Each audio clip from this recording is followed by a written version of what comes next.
with an uncomfortable conversation. This week has been about uncomfortable conversations, and we're going to talk about this symbol. This is probably offensive to a lot of people. Some people may not be so offended by it. Some people see it as a necessary part of their history. But my question is, as we talk about these uncomfortable things, right? Why is the president reacting the way he's reacting? Why was the same president, President Trump, okay with this, the ultimate symbol of hate and the Confederacy, being taken down? I think they should put it in the museum, let it go, respect whatever it is that you have to respect because it was a point in time, and put it in a museum. But I would take it down, yes. But now he is denouncing the removal of Confederate statues and monuments as sad and so foolish, claiming that we're ripping apart our history and culture. History and culture. We'll discuss that as well. This is CNN Tonight. I'm Don Lemon. Thank you so much for joining us. President Trump appearing to give cover to white supremacists. Not appearing, he is giving cover to white supremacists and neo-Nazis who went to Charlottesville over the weekend to protest the planned removal of a statue of Confederate General Robert E. Lee. The violence that broke out turning deadly. The president saying both sides are to blame. And now Republican senators are calling him out, and they're doing it by name. Finally, some of them are. I want to get right to all of this now. Bring in my panel, Chris Cillizza, CNN politics reporter and editor-at-large, senior legal analyst Jeffrey Toobin, and political commentator Simone Sanders, former press secretary for Bernie Sanders, and former Republican Congressman Jack Kingston, who was a senior advisor to the Trump campaign. So before we get to this symbol of hate for so many, and the one that so many people love so much, Jack, I have to ask you about this because I think this is monumental here. No pun intended with the monuments, but two GOP senators speaking out really definitively against President Trump, Senators Bob Corker and Tim Scott. Take a look at this. The president has not yet been able to demonstrate the stability nor some of the competence that he needs to demonstrate in order to be successful. He also recently has not demonstrated that he understands the character of this nation. I'm not going to defend the indefensible. I'm not here to do that. I'm here to be clear and to be concise and succinct. His comments on Monday were strong. His comments on Tuesday started erasing the comments that were strong. What we want to see from our president is clarity and moral authority, and that moral authority is compromised when Tuesday happens. So, Jack, I'm sure you speak to your former colleagues on Capitol Hill all the time. You can't deny that there has been a tremendous fallout within your own party about this. What do you say to that? Well, I think Tim Scott, and by the way, I was in a Bible study with him for years. He's an extremely sincere guy. He's a great asset to our country, whatever your party is. But I think that his plea is we need clarity. I think that's an important, and I think it's a valid criticism. And so, you know, I don't think that there's a big rip necessarily between the legislative branch and the judicial branch. But, you know, I think the president can do a better job. But I also feel very, very frustrated as a Republican that these are the senators who haven't passed health care reform or tax reform. And, you know, the appropriations bills and other things in front of them. I wish the legislative branch, as Republicans, would do part of the lifting that we should be doing. Okay. Well, let's stick to this subject. There might be enough I mean, there's enough. There's a what we can do. What aboutism for a whole lot of things. Let's stick to this particular subject, though, because Senator Corker is from Tennessee. He is up for re-election next year. He is questioning the president's competency, Jack, and his stability. That cannot be understated. He's not a constant critic like Lindsey Graham. You can't say, well, he's always been against his president. He is not. No, I agree with you, but I also think that he left enough wiggle room in his comments that there wasn't irreparable damage. But, you know, frankly, I do know that Senator Corker deals with Tillerson and deals with the president and the White House a lot, but particularly the Secretary of State. It's very important for the three of them to be in constant communication with everything that's going on in the world. And so, to me, you know, I hope that they're all talking tomorrow, going over these comments, getting past them, and patching this up so that they can move on. Don, I completely disagree with the premise of your question. The idea that there is some sort of rebellion in the Republican Party. No, I didn't say it's a rebellion. There are two senators who offered very gentle criticism of a man who was appealing to the ugliest sentiments worst parts in of, the history of this country. And the idea that the Republican Party remains unified behind him, that's the story, not that two senators, you know, say a little bit critical remarks. Listen, I don't disagree with you, but what I'm saying, it's something. And you don't often, we have not heard this from Republicans since Donald Trump has been president, and I take your point. Go ahead. And plus, Jeff I think Jeff and I have disagreed on this for the last 2 days, so I'm just going to keep up my active disagreement with Jeff, a friendly disagreement, which is, look, I do think he's right in that the Republican Party has not come out and renounced Donald Trump, said this guy, while he is a Republican, is not fundamentally of us. They have not done that, and I am with Jeff. They are But unlikely Chris, to do it so seems to me like because- any day you have prominent members of your own party, whether how light it is, questioning your competence. That's what I was. Not a good day. Yes, Don. Look, I actually think the Corker stuff is important, and it may not go as far as some people would want, and I understand that. But I actually think it's important because, look, in 6 sentences, the chairman of the Senate Foreign Relations Committee, who was considered for the vice presidency for Donald Trump, who's considered to be Secretary of State for Donald Trump, who, as the congressman has noted, has a positive relationship with this White House. This is not John McCain and Donald Trump. Said the words stability and competence. I think that that's different and at a bigger level than simply saying, I condemn these remarks and I hope he doesn't say it again. Bob Corker said today, in not so many words, there are questions about whether the office that the president has is an office he is fit for. I actually think that's a somewhat big deal. Now, does that get carried over? Do other people pick that up? Is there any follow-through on that? Because rhetoric is rhetoric.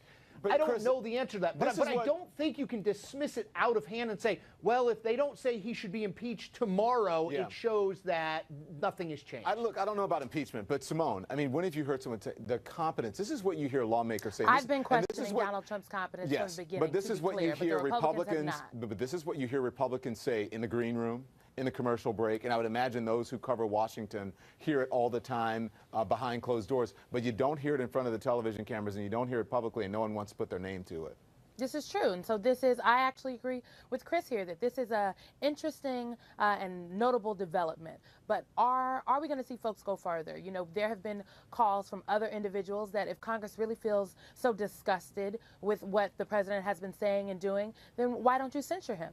That would be a clear shot across the bow to the White House that the Republicans in Congress have a fundamental issue and are willing to stand up to this president of the United States. Or how about a smaller step? How about if the Republican Congress decided to hold hearings on the threat of white supremacy, on the threat of neo-Nazis? They're not doing that. They're doing nothing. They are doing nothing. What if I prosecuted the largest group of white supremacists in the history of America? Oh, wait, that just happened. You know, I do think that there is an element Trump here. Prosecuted him? Are you talking about the Attorney General of the United States? ICE just did. Okay. Well, it happened under Donald Trump, and so I think we ought to acknowledge that the largest prosecution just took place. I'm confused. But let me say this case this, that I've never heard of? Well, I'm not sure of the details, but I know that I was looking at that.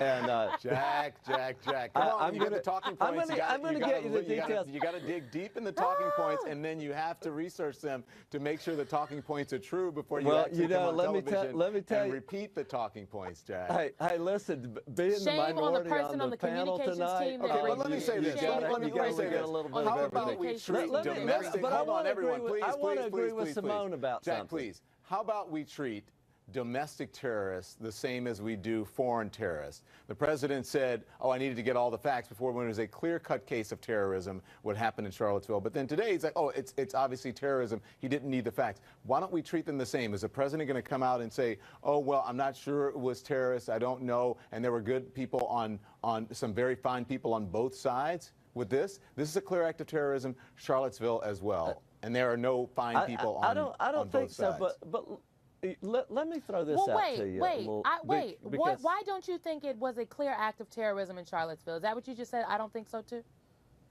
Let me answer the moderator's question, Simone, if I can. All right. We don't want to say if it was a clear act of terrorism. Come on, Congressman. No, I'm gonna go with you on that. That's not a problem to me, but I want to say there's two issues here, if we will. One may have been, or one is the president's reaction. And people can talk about how the president reacted. The other thing, which I think is a much bigger issue, is what are we as Americans going to do about this? I don't think we should wait for the White House, whether they're Democrat or Republican. I worry about what can I do in my hometown of Savannah, Georgia, which is half black, half white. It's a 50-50% town. What can I do to make it better? What can I do to address the issue of monuments? What can I do to address the issue of my offended brothers, if you will? And as a member of Congress, that's what I always thought was the big question of what are we going to do. I was talking to Rodney Slater tonight, who, as you know, is an African-American, former Secretary of Transportation for Bill Clinton. And he and I were talking about it. What if people like he and I got together and said, maybe we should go on the road and address people, have good town meetings, Pardon and let people me. talk. Okay, Jack, Jack, are you really that trying to means, tell but me a listen, road show is going you're to gonna have cure go on white the road. supremacy in America? You can reach more people Jack, you reach more people here on CNN than you would reach on a road show. And you have the opportunity to come on every night and be honest about the state of race relations in this country and the history of this country. Why don't we start from this point? And by the way, this isn't people are trying to spin it into a Democrat, well, liberals want this, the conservatives want that. It doesn't matter if hate has no political party. And so when, what's his name, Bill Maher said the N-word, got castigated by progressives and liberals. When someone who speaks hate or does something wrong, that person should be castigated as well. So the people who did wrong in Charlottesville, they should be called what they are, white supremacists. And that is not a liberal or conservative thing. That's the talking point that people are trying to come on, the Trump supporters and the Republicans are coming on to try to make it into some sort of left versus right thing. This is about right versus wrong. Stand by, everybody, because I want to bring in now, I want to speak to Julius Krein. He's the founder and editor of American Affairs. Julius, thank you so much for joining us. We appreciate you waiting for us. I wanted everyone to hear this conversation in my panel because I want them to react to it, and I hope folks at home are paying close attention to this. You're out with a very powerful op-ed in the New York Times, and you say you sorely regret voting for President Trump. You supported the president for a long time. Why was Charlottesville the last straw for you? Well, the question kind of answers itself. I mean, his response was just morally repugnant, and there's no words for it. I mean, it's disgusting to me, and the refusal to quote unquote tell it like it is in this instance and blame the white supremacist groups that were responsible for killing someone. There's no defense of that, and it was the last straw for me, as it was for all the business leaders and others who can no longer pretend that this is a serious person who should be the leader of our country. I believe that if you reflexively support the president's actions, not if you support him, because everyone has a right to, he is our president, but if you support the actions of what happened in Charlottesville, and especially if you are close to the president, I'm not talking about his general supporters, I'm talking about the people who promote his ideas, who come on and defend him, who talk about, who may try to cover up for the lies that he tells, that they are complicit in whatever it is that he did at that podium and whatever policies that he may espouse coming from them. They are complicit in racism to a certain degree. I'm sorry, is that a question? I mean, yeah. I agree with that sentiment in general. Yeah. I guess the only thing I would worry about is, for the responsible people in the White House, in the cabinet, somebody has to run the country. So however much they might want to leave, I feel they almost have a duty to stay, to try to hold this together. Can I ask Julius a question? Yeah, absolutely. Go ahead. Julius, what did you think about the fact that Donald Trump spent years lying about whether the first African-American president was born in the United States? That was my next question, by the way. I'm sorry, I apologize. I was going to ask him that, well, let's take one at a time because I have the Access Hollywood tape and on and on. But I think Jeffrey's I want a to fine get question. in the queue too for a question if I can. Hold on, but go ahead. So what do you think about the whole birtherism thing, which Jeffrey asked? Yeah, I've never defended that. I'm certainly not going to defend it now. I was able to overlook it because I thought that he did, however hazily and vaguely and inarticulately addressed some of the core economic issues and foreign policy failures more forcefully than others did. Yeah. And you know, the reality is, I think especially for Republicans, they have a lot to apologize for. They have been wrong on basically every significant policy issue for the last 25 years, whether it's an economic policy, health care, foreign policy. And finally, we had someone who, again, not perfectly by any stretch of the imagination, but came along and called them out on that. And he called out some of the Democratic Party failures, too. Yeah. And I think when you get you know, so desperate for that alternative, you're able to rationalize a lot of things that now, in retrospect, was obviously a serious mistake. Hey, listen, Julius, and don't think we're not grilling you. It's just interesting. We want to just, you know, have a conversation with you. And there are a lot of people who are anxious on this panel to understand your thinking and why you did what you did. So, so my last question to you, you know, before I asked you about the, you know, the birtherism thing, when I said about being complicit, about complicity, I think people think if you don't prioritize racism, then you're being complicit. Do you understand that? Because it's not, you said that you could overlook it, so it wasn't a priority for you, but for many of Americans, you know, African Americans, you know, people of color, minorities, I think it's a priority. They can't prioritize it. They can't put it on the lower rung. It's about their very existence. Go on, sorry. I understand. I always thought that, you know, the stupid comments he made, and he made more of them than most politicians, and worse ones. But, you know, pretty much every politician has made insensitive, even racially insensitive comments. I mentioned Biden in the op-ed, but the Clintons have both done it. Romney's 47% remark wasn't racist, but, you know, clearly a gaffe. John Kerry, I recall, you know, said something about people who fight in wars are the ones that, you know, can't go to college or something. Every politician has made gaffes. And in this case, I thought, well, this is a gaffe, and that's not really who he is, and that's not really what he prioritized. What he really cares about are these economic issues. That was obviously wrong. That to me is what the mistake is. It wasn't that I didn't care about racism. It's just I didn't think that's really what his priorities were. Good. I really appreciate your honesty. Hold on, Jack. Hang on. I'm going to let you in. And again, I don't want him to think we're beating up on him, because we're not. We're just very curious, and we're anxious to talk to him. So let's talk a little. Jack, I'll let you get in, but stand by. You can beat up on me. It's okay. Okay. Okay, go on, because I'm going to go a little bit longer with this, producer, so just get ready. Jack, go ahead. Hey, Don, number one, you said Republicans have been wrong on all issues for 25 years. I wanted to just point out three that you may like. Children's health care passed under Republicans. Medicare Part D that gave our senior citizen a prescription drug medicine passed under Republicans. African American Museum, authored by me and John Lewis, signed by President Bush. Those are three things I want you to consider. What's your question, but that's though? not my my question is, what are the business leaders? They do strike me a little bit as sanctimonious, coming out and denouncing Trump. And okay, let's all say that's what you want to do. You got the right to do that. But what are they doing in their own corporations? For example, are they having... Wait, Jack, that's not a question for Julius. Well, yeah, but if he's in touch with if he's in touch with them, I'd just like to know, shouldn't these businesses be doing something proactive within their own corporations besides denouncing things and passing human resources laws, which are already the laws of the land? What steps are they doing? Jack, this is irrelevant, and I think they tried to do that with President Trump. Relevant. I just want to. Jack, I'm asking him as a thought leader. Let me get Julius back up, please. Thank you. Jack, I think they wanted to do that with the president and then figured out that they couldn't work with someone who wouldn't denounce racist. That was the last straw for them. That's the bottom line on that. So, Julius, let's get back to your op-ed. You're right. Mr. Trump once boasted that he could shoot someone in the street and not lose voters. Well, someone was just killed in the street by a white supremacist in Charlottesville. His refusal this weekend to specifically and immediately denounce the groups responsible for this intolerable violence was both morally disgusting and monumentally stupid. In this, Mr. Trump failed perhaps the easiest imaginable test of presidential leadership. You believe he failed an easy test there. What does that say about the president? Do you believe the president is racist? Well, he certainly says a lot of racist things. I've never spoken to him. I couldn't deny it. Let me put it that way.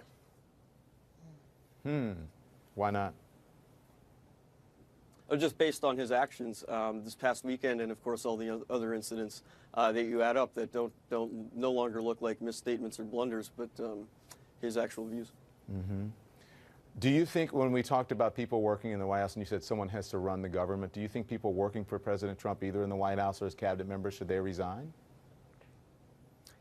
Like I said, I mean that there's a moral case to be made for that, but at the same time, some decent people have to run the country. And, you know, actually he did bring in, you know, people like Wilbur Ross, Gary Cohn, Rex Tillerson, Mattis. Agree with them on policy or not, these are very accomplished people, and they're serious people.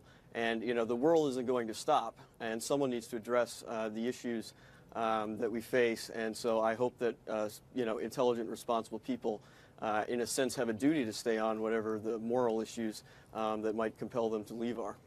There's talk and there's action. So far, we're hearing a lot of talk. What should Republican lawmakers do, Julius, in your estimation? I don't know what they can do necessarily, other than, you know, denounce the president for his, you know, inexplicable conduct. I mean, I think if the president had any sense, he would probably resign. I don't see how he can govern. But if he had any sense, we wouldn't be having this conversation. You have defended the president again and again. If he is watching right now, what do you tell him? What would you say to him? I think he's let down tremendously. The vast majority of his supporters who want nothing to do with the alt-right and these neo-Nazi movements, I think that he has, you know, harmed the country tremendously, and for the good of the country, you know, whether it's something as drastic as even resignation, or, you know, a major course correction of some kind is necessary to repair the social fabric that he's damaged and the other policy failures that he's presided over. Julius Krein wrote a very interesting, very moving and powerful op-ed in the New York Times. Julius, thank you so much. Please come back. Thank you. Thank you. Back with the panel.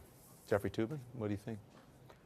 Well, I mean, I guess I'm a little surprised. You know, the idea that Donald Trump has surprised anyone is peculiar to me. I mean, look at his record. I mean, look at the fact that he made his name as a politician with being a birther, a racist crusade based entirely on lies. Now people are surprised that he's engaged in, you know, the most appalling kind of discussion of racial issues. I mean, I guess I'm puzzled by that anyone is surprised that we have reached this point. Yeah. Jack? Well, first of all, I think Jeffrey has a point. I don't know why I think they're feigning some indignation right here. And I agree with Jeffrey on that, but I do want to point out the birther stuff was started by Hillary Clinton. That's another talking point that you need to get right before you. It's not right. Jack, stop. Jack, I'm not going to let you repeat that because that is a lie. It has been fact-checked, and it has been denounced, and it has been refuted a million times. It's not so. Simone, go ahead. No, it wasn't. Unless you're going to tell the truth. You're not going to tell the truth, Jack. Go ahead. No, Don. Jack, it's not true. I was on a very Jack, friendly one more time. It's not true. It's not true. It is true. It is not true. Please stop right there. Don. Jack, stop. Don, Jack, it's you not and true. I can Simone, have a disagreement with this. We're not having a disagreement on something that's not true. It is not true that the president was born in Africa. It is true that he was born here. It is not true that Hillary Clinton started the birther thing. And Donald Trump spread it for years. He was the a head Iowa primary in 2007. 2007. Go ahead, Her Simone, campaign please. manager Simone, go ahead. admitted it to Chris Jack, please let her speak. Go ahead, Simone. But I guess the thing that struck me with the interview that you just had, when I thought it was fascinating, but I've had the opportunity to sit through a lot of different focus groups and interactions with Obama-Trump voters. So this was really interesting to me. The thing that struck me was when you asked the gentleman if he thought Donald Trump was a racist, and he said, you know, I've never spoken to him, I don't know him, but yeah, basically. And for a long time, I never thought Donald Trump was a racist. I was on Anderson's show just the other night, and Pierre Stennard asked me, did I think the president was a racist? And I said, look, I think he's a white supremacist sympathizer. But today, when the president was tweeting again about culture and tripling down on these statues,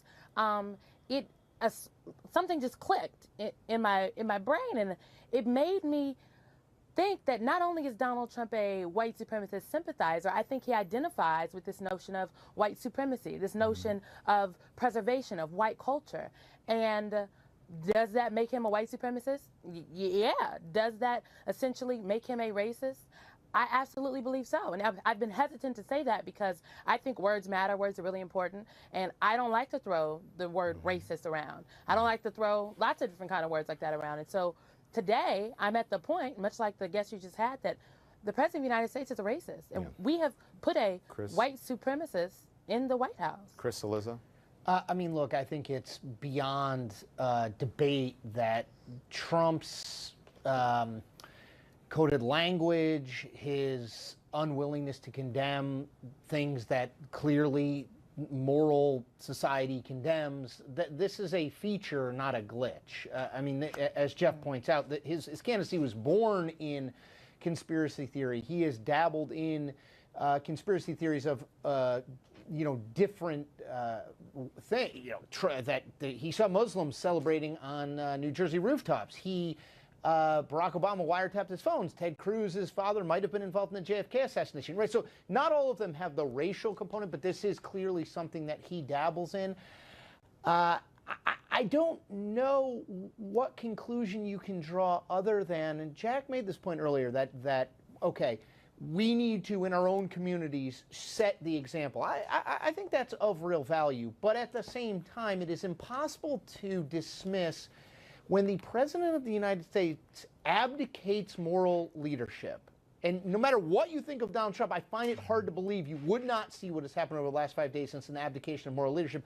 When that happens, it does have a trickle-down effect that can counteract a lot of the good that we're trying to do on the person-to-person level. That's why who the president is and how the president acts, not just in politics, but acts. He's the president of our country, matters a lot. The words he says, and frankly, the words he doesn't say, matter. It's hard for me. I used to always say, well, Donald Trump just doesn't get that.